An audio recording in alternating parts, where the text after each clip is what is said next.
Michael, we had a bunch of questions that popped up from your conversation around MCT oil powder yesterday. Cool. Well, then let's go for it. Okay. Well, so thank you for. Go ahead. Go ahead, sweetie. Okay. Well, thank you for your questions, Linda. Yes, for sure. First thing was, could you comment about the MCT oil and how it works with hypoglycemia? And she gave some information about medical research suggesting that the liver takes the sugar out of the blood so fast that no sugar gets to the body's cells, and the body eventually experiences the same symptoms as diabetes too. So I guess we start with that one.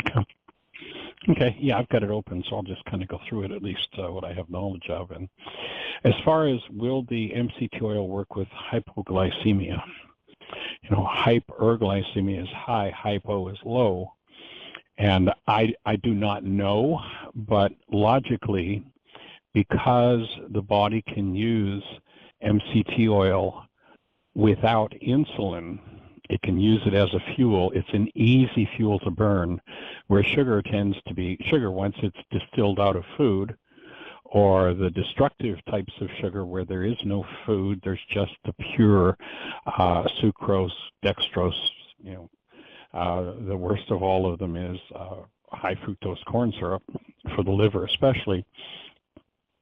For me, it would be logical that if the body is hypo, doesn't have enough sugar, then the MCT oil is going to be available as an easy fuel to burn. So that would be my thought in that regard.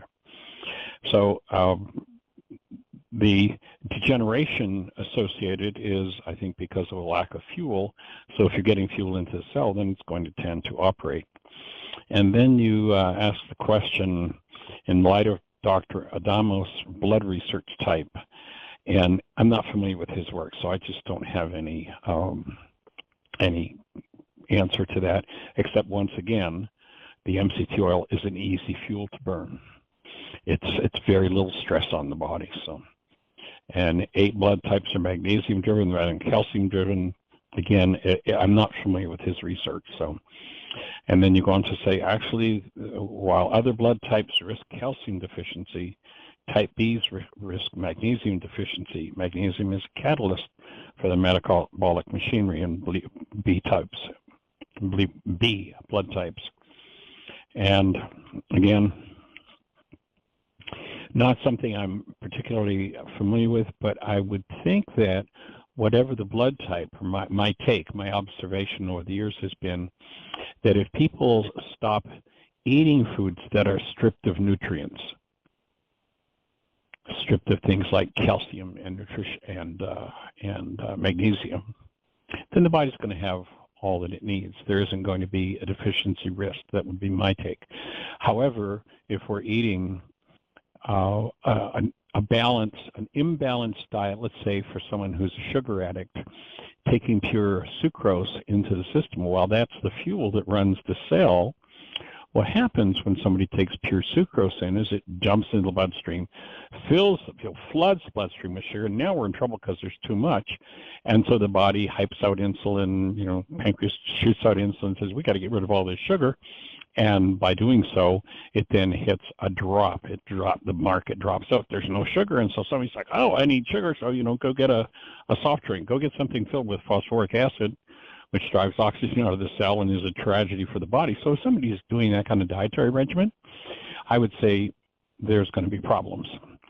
And so if one tends to move toward whole foods, which I know you do, and eats food that actually has the nutrients in them, and begins to look at, if we've ever eaten the SAD diet, and I have, sadly, when I was a kid, my parents didn't seem to know any better, and, one of my favorite drinks was a cherry Coke. I think about that now, and you couldn't force that in my mouth today, but there was a time where I thought that was, well, this is what we do. This is what we kids do. We go to the soda fountain and get cherry Cokes. Insane. And until I really engaged in this work, I really didn't have much of an idea of nutrition. One of the things I used to love to do was go to the mall and get cow puss. That's what they call it ice cream, but every state has its own rules for how much cow pus is allowed in milk and ice cream. And of course, if you've got, calcium is just, milk is just loaded with calcium. Cow's milk, I mean, there's so much calcium, it's unbelievable. But let's use an example. Let's imagine I'm building a house and I'm using 8x4 bricks to build my house. And the house is, about 80% complete, and I'm out of town. And you call me and say, Michael, I just got a whole load of bricks left over from a project I was doing, so I'm going to come put them in your house while you're gone, and you'll be able to finish your house with it. And you bring me 12x12 bricks.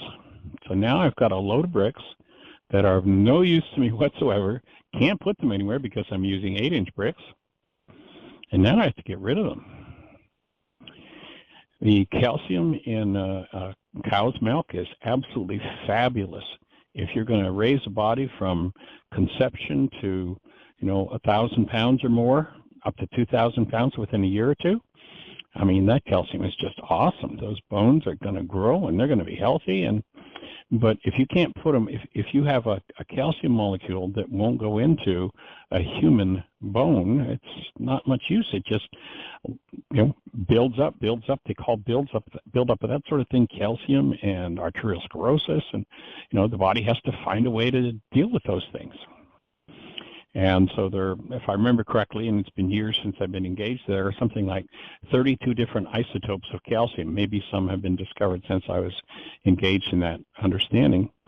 And only 1 or 2 of them go into the human body. And it just happens to be the kind of calcium that's in things like leafy vegetables, spinach, food, actual human food.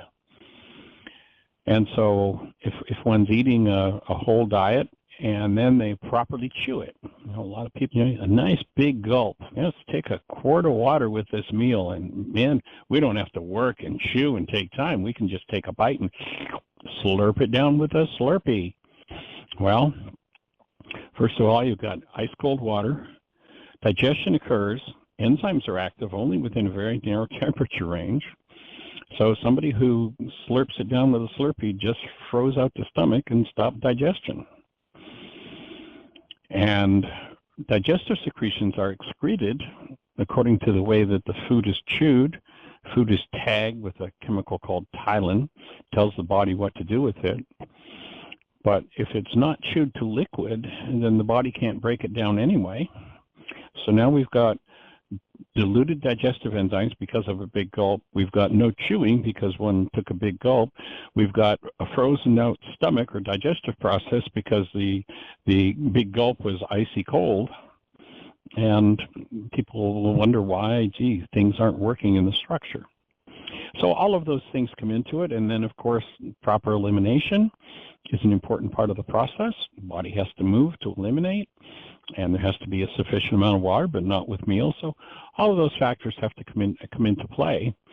And my take would be, if those things are all fulfilled and someone's eating a reasonable organic diet, properly chewed, properly swallowed, properly digested, and properly eliminated, then deficiencies aren't going to be a problem.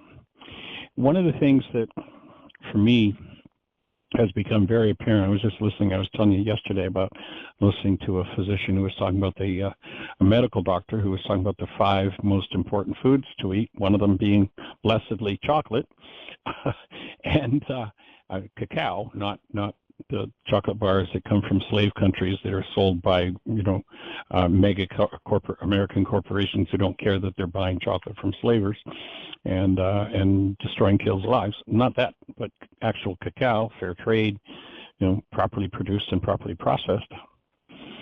But when he spoke about his medical education, he said he was a healer before he went to medical school. He said, I learned nothing about healing in medical school, and his name's Dr. Wheel. You can look up he's got a really good interview that he does on inflammation, Wheel, W-E-I-L, on inflammation. Just listened to that the other day, and it's excellent. So when we take care of ourselves in a way that's natural to the system, then the system thrives. And I think that's what's required. And then, of course, if we don't disturb the functions of the system by putting in mind energy based in hostility or fear, rage, guilt, grief, drama, trauma, hatred, vengeance, gossip, slander, if we engage in those energies, then we've got a whole different level of interference with the proper metabolism of those foods, of those nutrients. And once again, one goes into risk of all kinds of challenges because we're not doing what the system needs.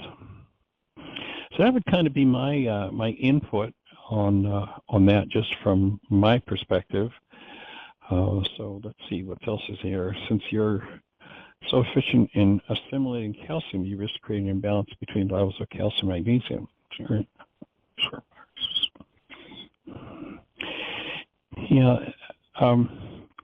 What I would suggest is that you do more study of the cause of health than the cause of disease.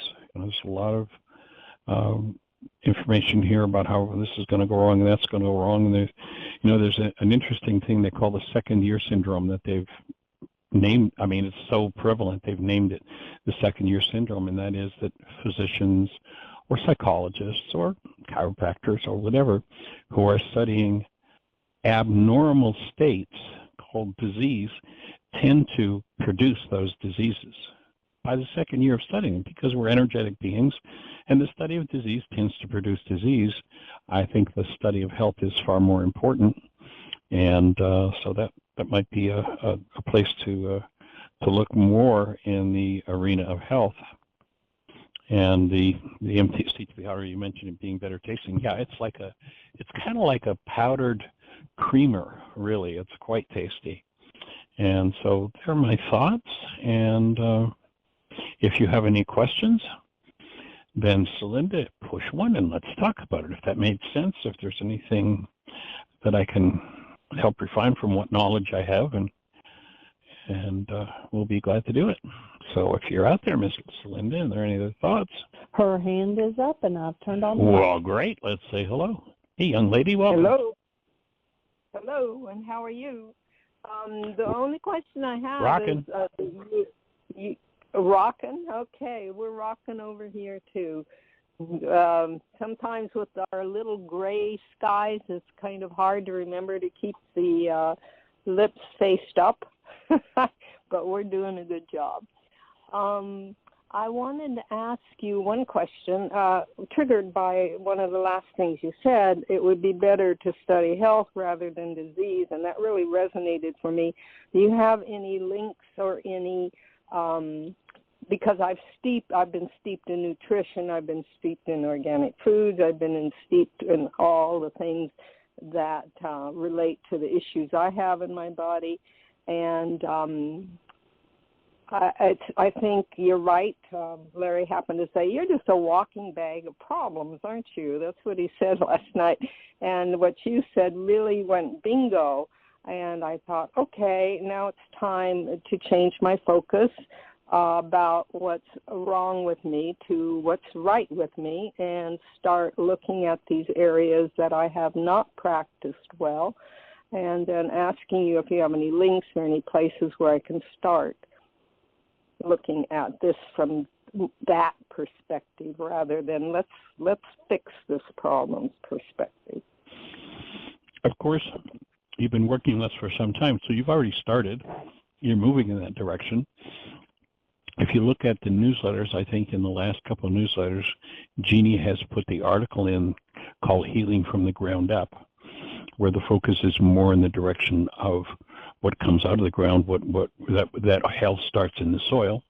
And I know you do a lot of organic gardening, so that's a great place to start. We might want to look at that and go through the links on that. I've got quite a few, and they might be helpful. And then I think on one of the other newsletters, she put in the article on the course in self-healing. And there are many links in there, and I think if you start with those, that will open a whole other space for your objective of becoming outrageously healthy on every level, physically, mentally, emotionally, relationally, financially, every level. I think I like outrageously. Sounds good. It's very similar to rocking. I'll join you in it. Well, thank you very much for giving me that perspective, because I have been vacillating and looking at my big bookshelf with all of these how-to books and thinking, I think there's got to be a simpler way. You know, my one of my mantras is simple, and keep it simple, sweetie, is what I call it. And then I just really gravitate to simple. So thank you very much. I shall start pursuing those. And thank you for the abbreviated worksheet. So it's all good. Cool. I liked Bob's Keep It Simple Sovereign yesterday. That was pretty cool.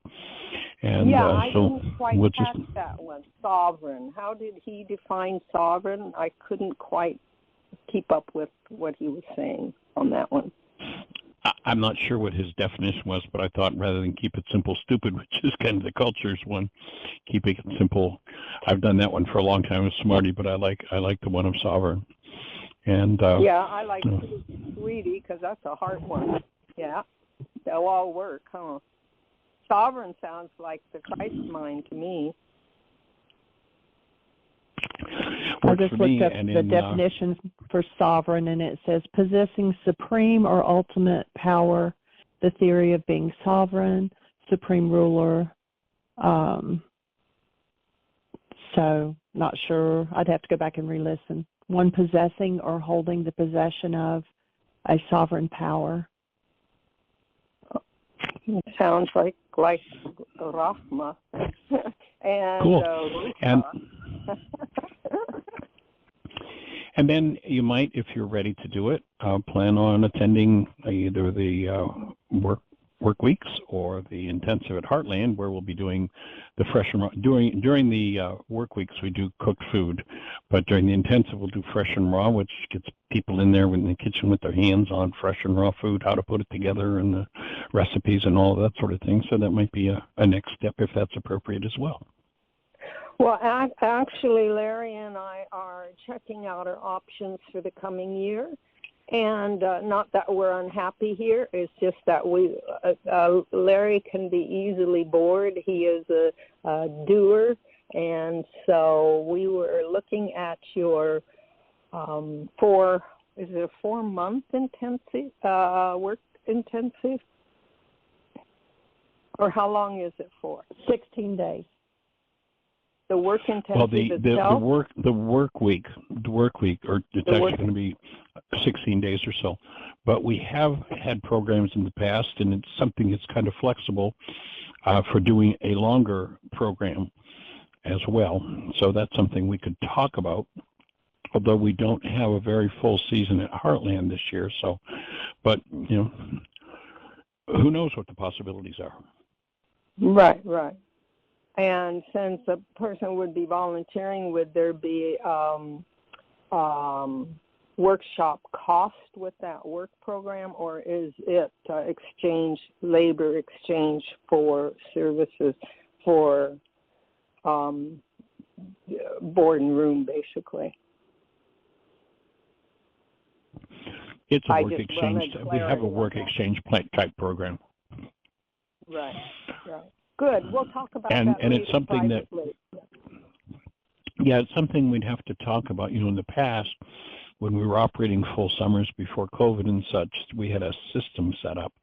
And of course, COVID changed everything. We haven't opened in 3 years, and I'm not sure what it's all going to look like at this point either. Okay. But I'm open to creating a conversation. Cool. Good. Well, who knows what kind of co-creativity can come out of the collective mind. There you go. Let's take that ball and run with it. All right. Well, the whole vision for Heartland is to create a platform from which we can deliver, particularly first-century Aramaic forgiveness to every mind, heart, and being on the planet.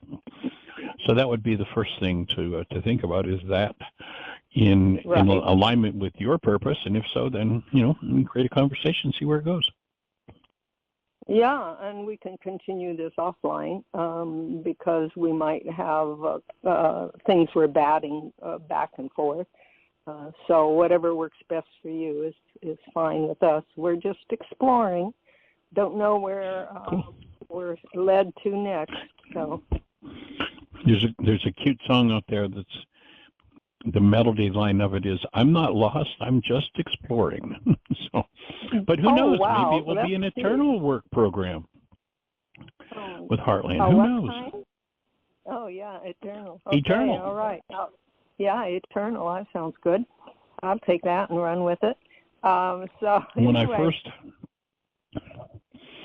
When I first set Heartland up, when I was looking for a place to locate it, actually we started looking outside of the country, and then by accident went to visit the Ozarks, and it was like, this is as close as you can get to being out of the country without being out of the country. It's pretty isolated. You know, Ozark County's one of the largest counties in the country, and they're only about, well, let's see, back then there were 5,500 people. I don't know how many there are now, but probably more, but not a significant number. And I specifically chose that area because it was pretty much equidistant from 5 major cities: Kansas City, St. Louis, Memphis, Little Rock, Arkansas, and where is it in Oklahoma? No, it's a little farther from Oklahoma City. But anyway, because it was in that population center, and the idea was to create a space where people would come do their work and be able to really go in depth in their work without it having to be a big money project for them. Most people just don't have the money to do that sort of thing. So it could be done on some sort of a minimal financial exchange, work exchange, and then have people go out from there and bring the teaching to those population centers. And so that was the original vision, and you know, we'll see what occurs. It hasn't happened. People have gone there, and you've gone out to all parts of the world to teach it, and we're in 9 languages now. So who knows what comes next? How purposes align and work, and who wants to join the vision? Is one of the languages Japanese by chance? Not yet, no. Mandarin is underway, but Japanese, no. Let's see, we've got Dutch, Swedish, Farsi, Spanish, German. Let's see, Spanish, German. What else is there, Jean? I was just opening up the website because I couldn't remember it. Russian. Dutch, English, Farsi, French, German, Russian, Spanish, Swedish, and Thai. And then it's being translated into Mandarin Chinese. Now, not all of those is it's a complete book. Like in French, it's only chapter 24 and the worksheet. In Russian, it's for some reason it's missing one chapter right in the middle of it, and it doesn't have 24 yet. And Swedish, we just got on there. It had only been in the hardback book, so it's just recently gone onto the website. And then in Thai, we only have the worksheets and then an article on Rockman Kuba. So there's still a lot of work going on, but we do have those 9 languages. Cool beans. All right. And you were in the intensive with Pipia, who's working on, if I remember correctly, who's working on the Thai translation. So, you know, it's sweet. Moving in the direction as we can. Yeah, and I love the vision statement and your mission statement for Heartland. I think sounds pretty in line with the harmony of life, in harmony with life's vision. So we'll see how it unfolds for all of us. It's just things are happening all over the world. Yeah, there is risings up all over the world. I'll talk to you later, and thank you for taking the time. Blessings. Bye-bye now. Honored and delighted. All right, blessings. Bye-bye.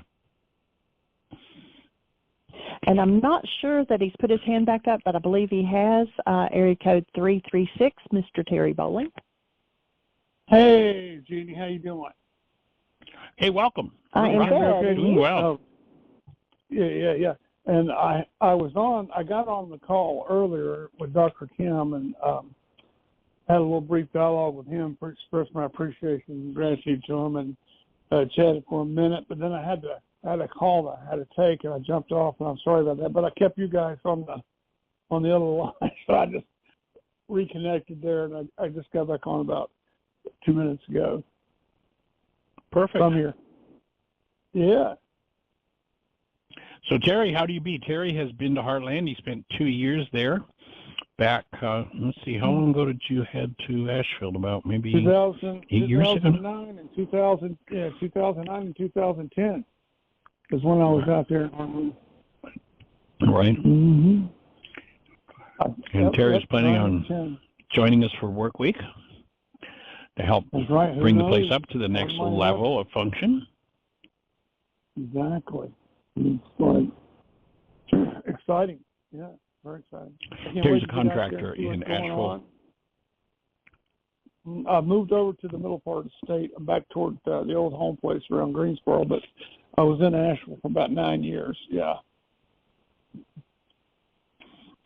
Contractor there and has put roofs on buildings at Heartland and built new sections on buildings and done all kinds of things to bring it up to a new level of function. And so we look forward to having him back. One of the stories, Terry, that most sticks in my mind is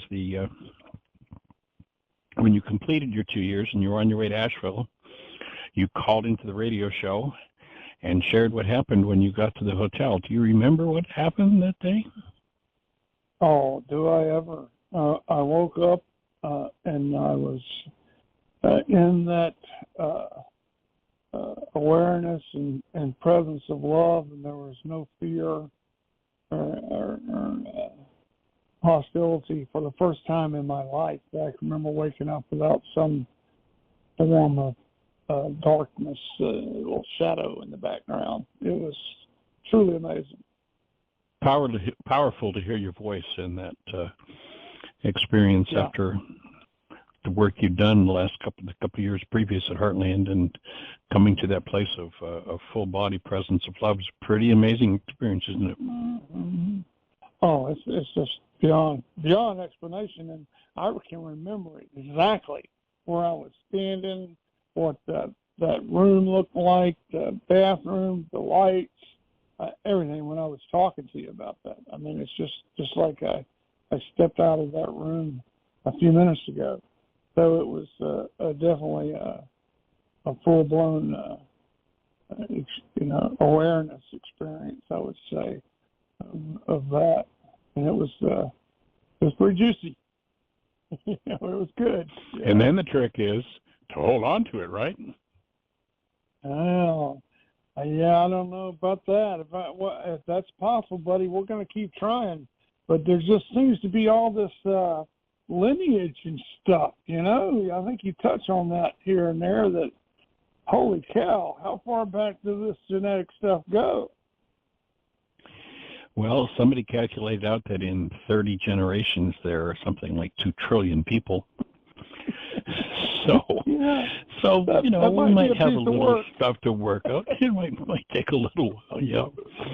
4 generations is 31 lives, so the work goes on. Dr. Tim, you know what Dr. Tim's memory was? He said, how did he put it? I should have wrote it down. I wonder if was that show recorded? I'd like to hear that little blurb he said. And he was talking about my stature as our Heartland person that had contributed a lot over the years, but his memory is that floor. He says, the Heartland floor that went in out there with the big heart in it, and that was quite a project. There was a lot. That was pretty awesome. That, yeah, and had Magda was just on. He came in on the Tim show too for a minute. Magda was, of course, in on that, and Chuck and David and what was our little lawyer guy? His name with the black hair. Jerry. Yeah, Jerry. Jerry. Jerry.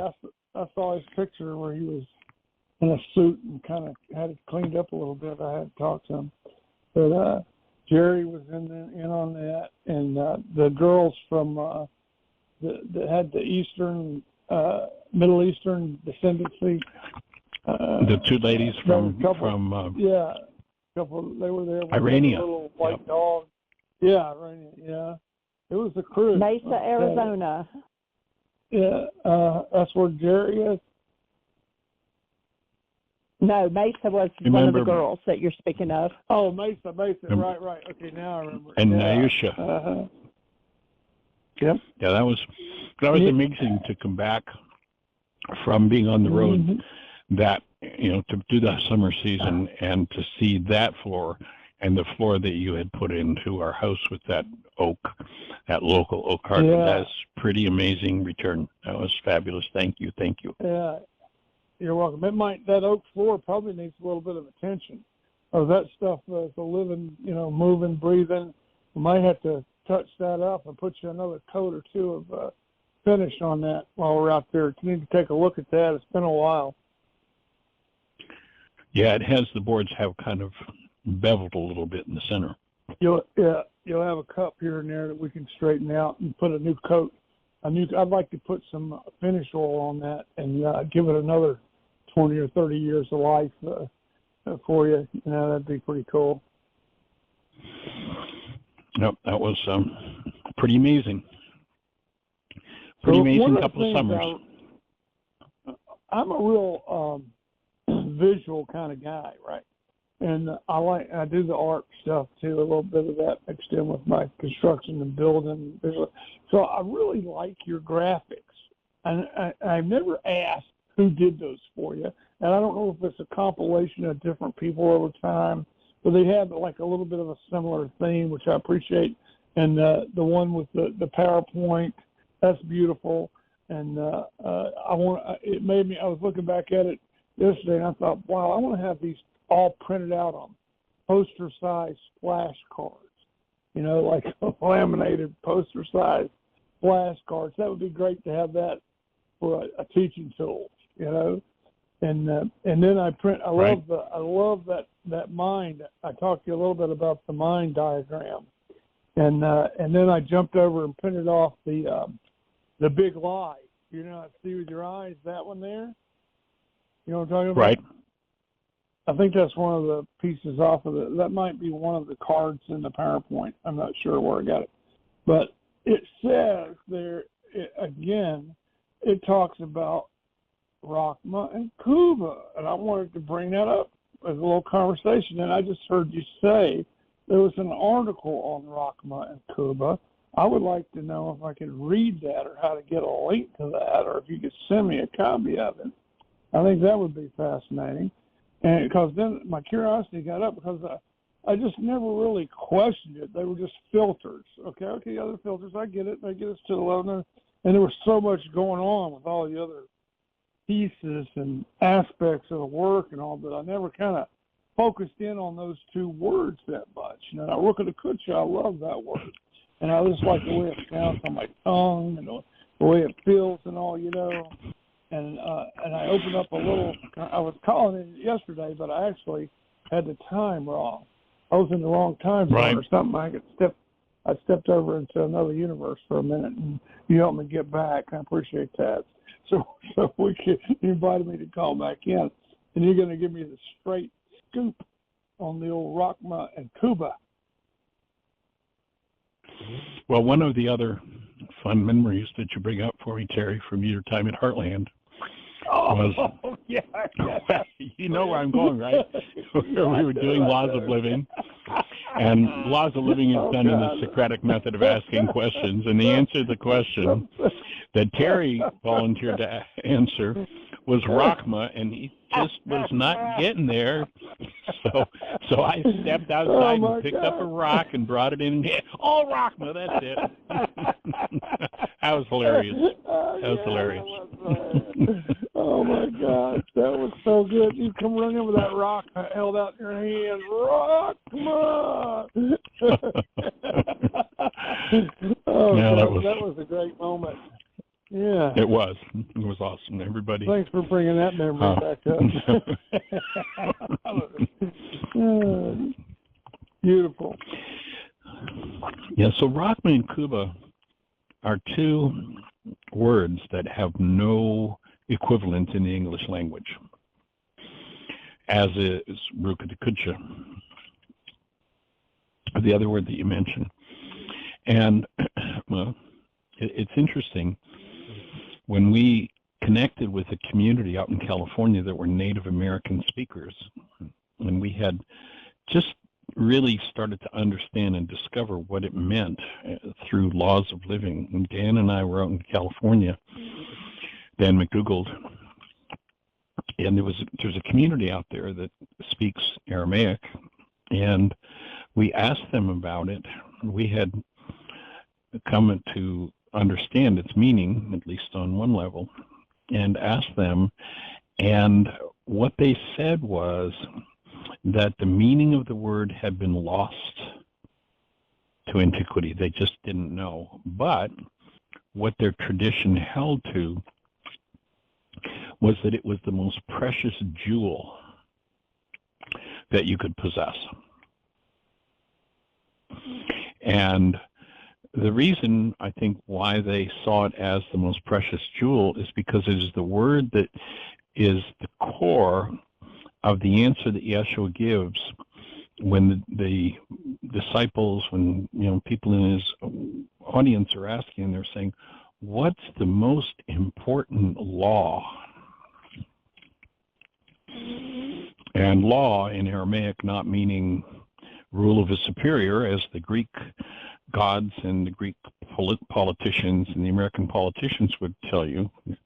It does not mean what's the most important rule of a superior, some superior that stands over you with a gun or a hellfire and says, if you don't answer right, you're going to hell.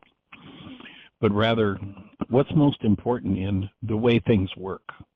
If you want to be human, what's most important? How does it work? What's the key?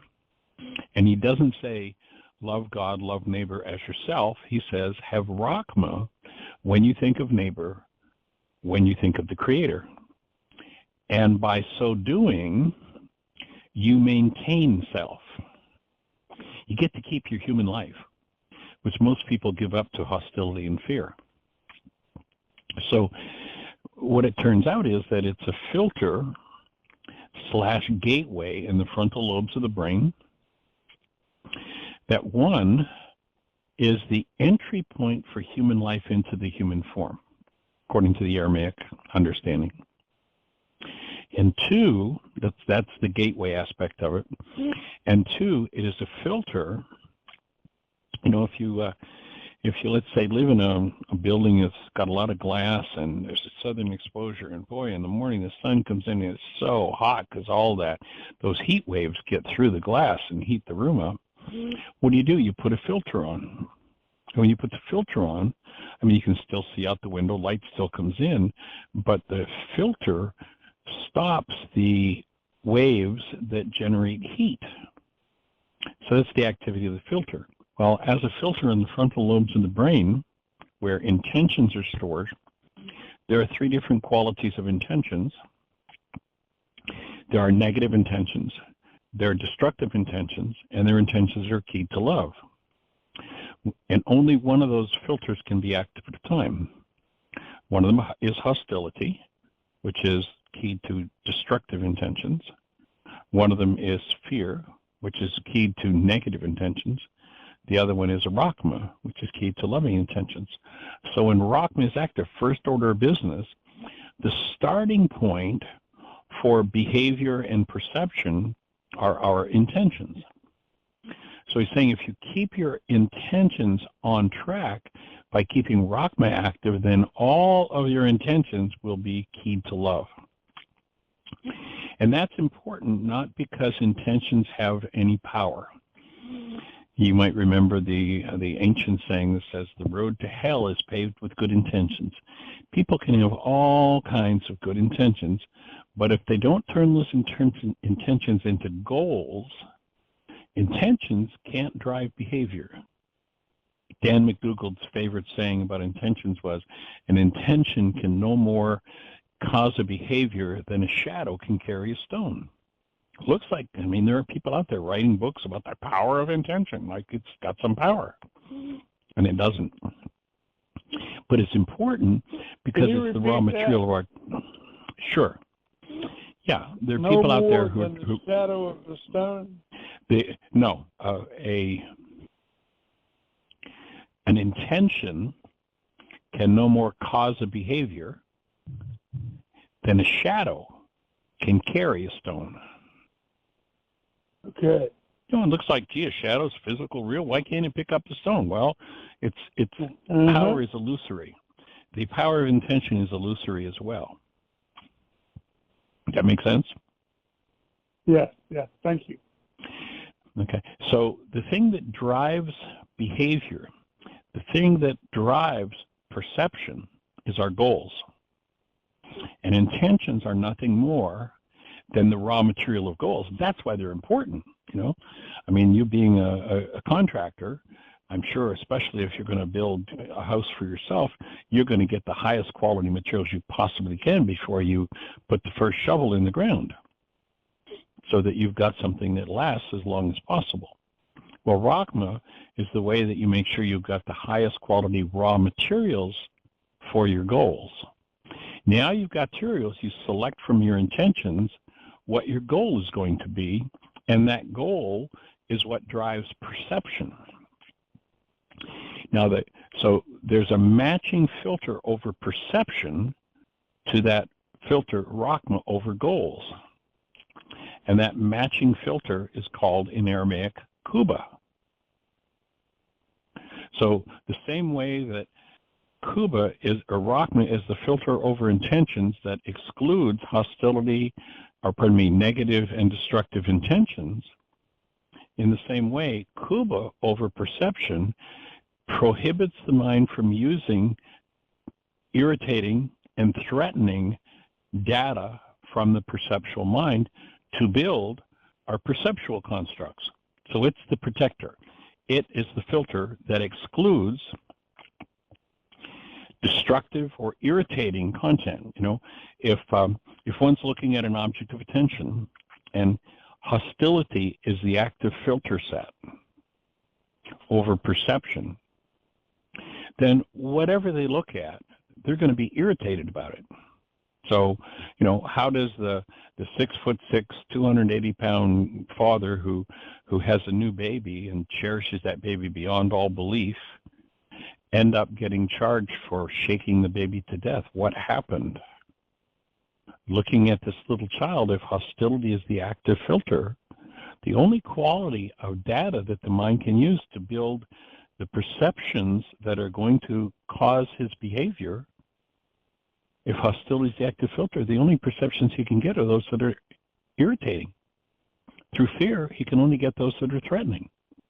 And so if hostility and fear are active over perception, then this 6'6" guy who cherishes his child to no end might shake that baby to death if he looks at that baby through the hostility or fear filter because he's threatened or irritated. Rachma protects against that. It excludes data based in threat and irritation and only allows perceptual content that's keyed to love to be used in building our perception. So it's how you protect your mind against insanity. And, you might remember they said at one point, perfect love casts out fear. Well, what does that mean? How does perfect love cast out fear? And it's interesting to note that they talk about fear kind of like a demon to be cast out. So perfect love in Aramaic is Rachma and Kuba. The filter over the frontal lobes of the brain, intentions. The filters over the back of the brain, perception, Kuba. When those two are set, the mind doesn't matter what it's looking at. It can look at the most terrible, destructive, horrible, rotten, evil, nasty, thing in the world, see anything but how to get to love with that. So it's a way of, Rachma and Kuba are a way of maintaining your human life and inoculating the mind against hostility and fear, destructive outcomes. Does that make sense of your question? Yeah, that's fantastic. And I was taking notes on my, I printed out a large copy of the functional diagram of the human mind. And right next to it, I've got the big lie diagram. in following along with your dialogue and making my notes. It's really beautiful.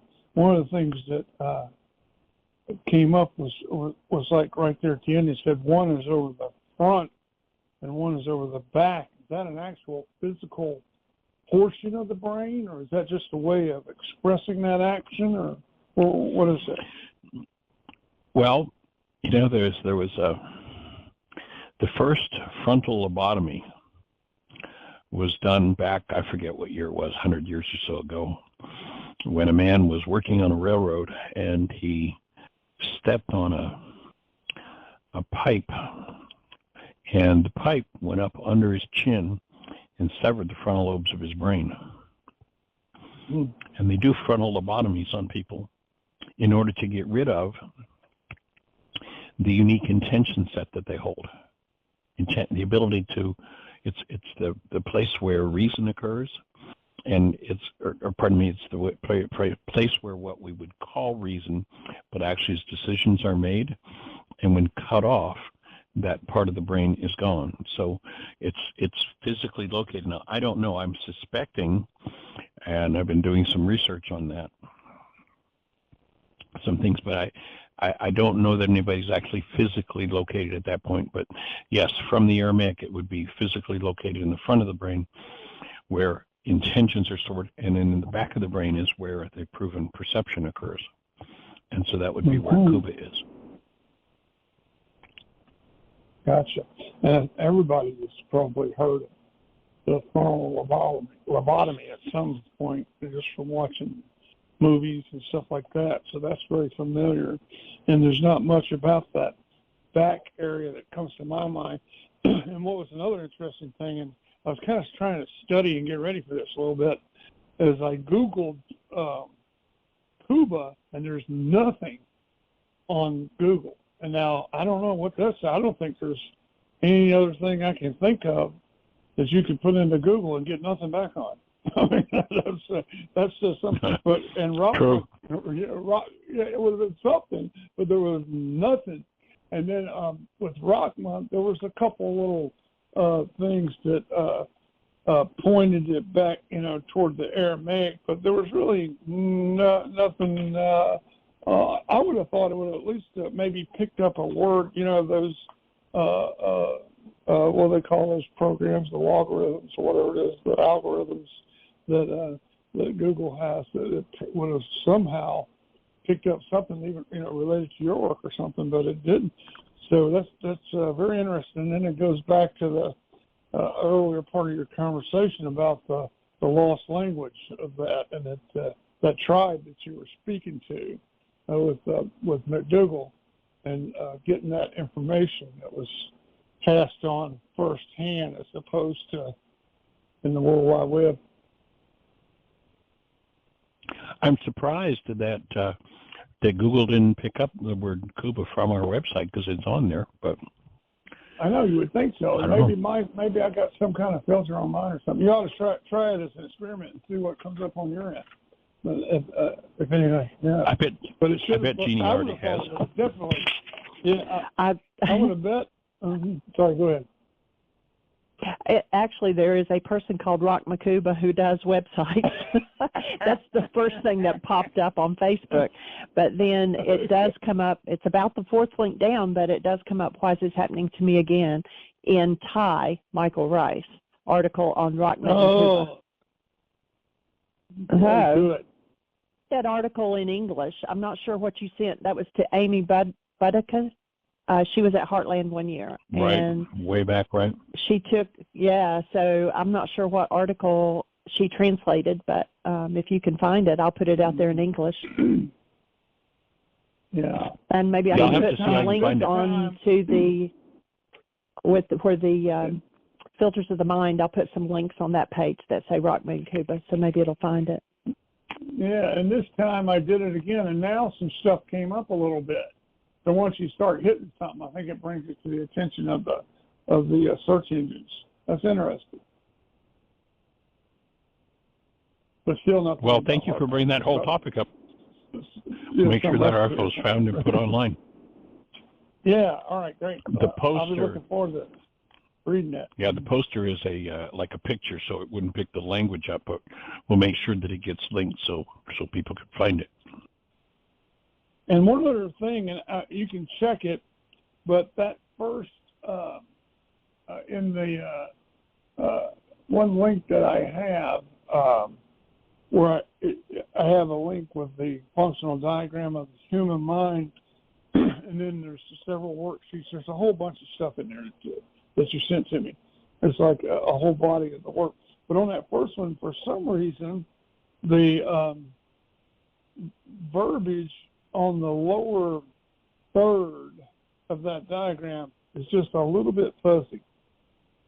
So look and see if that's just on my end or if it's, well, everything else prints out beautifully. And I can read it and all, but it's just a little bit, it's almost like, you know how it accented goals for drivers for, it's got that little type of thing you do to the letters to make them look different, where they have like little we'll have to look at it. Or something.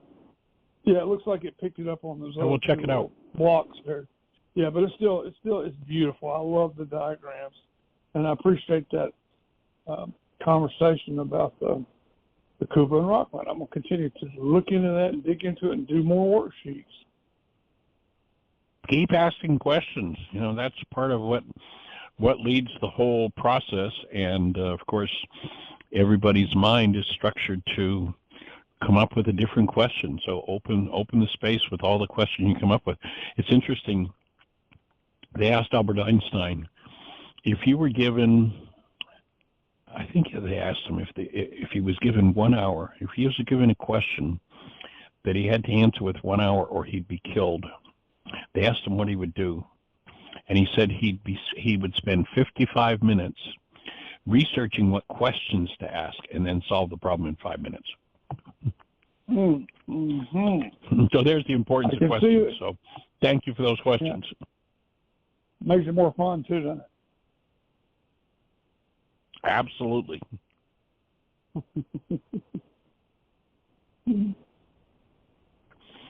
For sure.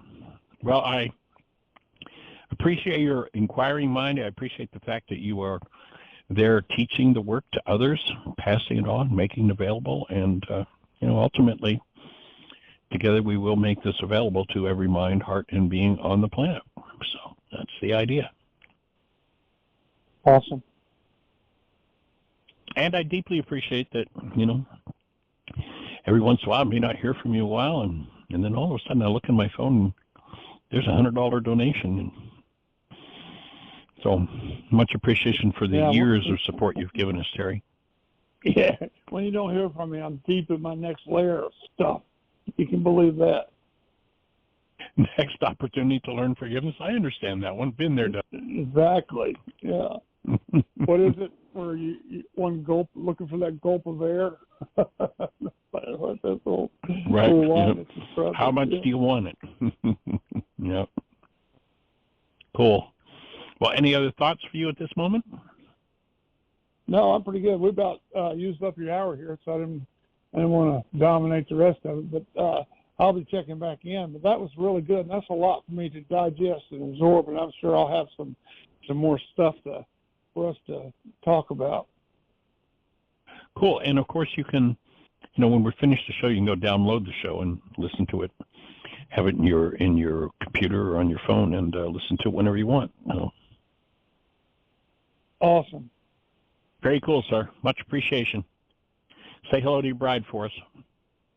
All right, and keep me posted on the list of volunteers that are going to come. It's going to be a big group there. I've got a feeling we're going to have a lot of work to get done. Let's go for it. Awesome. Thank you, Terry. Mm-hmm. Thank you. Bye, Fabulous. Jenny. Bye-bye. Bye. Thanks. Mm-hmm. By the way, for anybody who was at Heartland in the early days, and you'll remember that in the teaching center there were 2 bathrooms, and then you came back to Heartland and those 2 bathrooms were gone, and out to the left of those bathrooms near the back door there was another whole set with 6 bathrooms in it, and that was all Terry and David's work. They were part of that, and Chuck and Magda and I'm not even sure who else worked on that project, but it was pretty cool. And then the gentleman it was from interesting, UK. right? It was interesting that we were going to put a new floor in, and there was another gentleman, I'm not remembering his name right now. I know he was a motorcycle enthusiast who his dad sent to Heartland, and he just happened to be his aside from his art, he worked with stone and concrete, and so they actually set up a concrete factory, and that's where Mesa Nayusha, and I'm not sure who else was involved in that exactly. What we were talking about earlier is they actually made they created a small factory and made concrete, what were they? I think they were maybe 16 or 18 by 18 tiles in a really nice blue, like an ocean blue, and then some of them in red. And so right in the center of the floor of Heartland, of the Heart Center, if you haven't been there, there's a floor with a heart that's about, what is it, Jeannie, 12 feet wide by 10 feet high, something like that. Yeah, at least. Like really surprised when we got home to see that. It was pretty cool. So